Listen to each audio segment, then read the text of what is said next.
Narito ang buong script sa Tagalog version ni Emperor TV Recap. Ang predator na ito ay hindi sinasadyang nakapasok sa isang lugar na puno ng mga nakal-alasong halaman. Kasabay nito, isang malaking dragon ang lumilipad at umiikot sa kanyang ulo habang naghihintay ng pagkakataong umatake. Biglang dumating ang isang babae mula sa itaas ng bangin at binalaan siya na sadyang ginagamit ng dragon ang mga makamandag na halaman upang paralisahin ang biktima bago ito tuluyang ubusin. Bago pa man makatakas ang dragon, naghulog ito ng malaking bato. Maya-maya, sumabog ang mga halaman at nagpakawala ng makamandag na tinak sa lahat ng direksyon.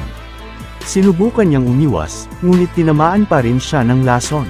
Habang papatay ang kanyang malay, inutusan siya ng misteryosong babae na ihagis ang kanyang sandatang plasma. Bagaman nag-aalinlangan, sinunod niya ito kahit lumagpas ang kanyang tira. Matagumpay na napabagsak ng babae ang dragon na nagnanais na sirain sila. Nang hamupa na ang panganib, agad niya itong ginamo gamit ang mga halamang gamot. Ang sitwasyon ay nauwi sa isang madugong labanan hanggang sa huli. Ngunit nang tumayo ang predator, laking gulat niya.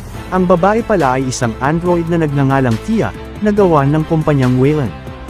Siya ay ipinadala doon upang hanapin ang maalamat na nilalang na si Caliste.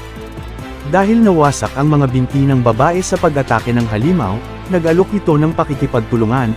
Tutulungan siya ng predator na mahanap si Caliste, habang tutulungan naman niya ang predator na hanapin ang kanyang nawawalang mekanikal na mga binti.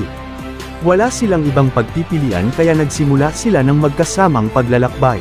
Tumawid sila sa isang lambak na puno ng mga ahas na nakamamatay at nagbubuga ng nakal-alasong likido. Sa kabutihang palad, alam ng android ang kahinaan nito.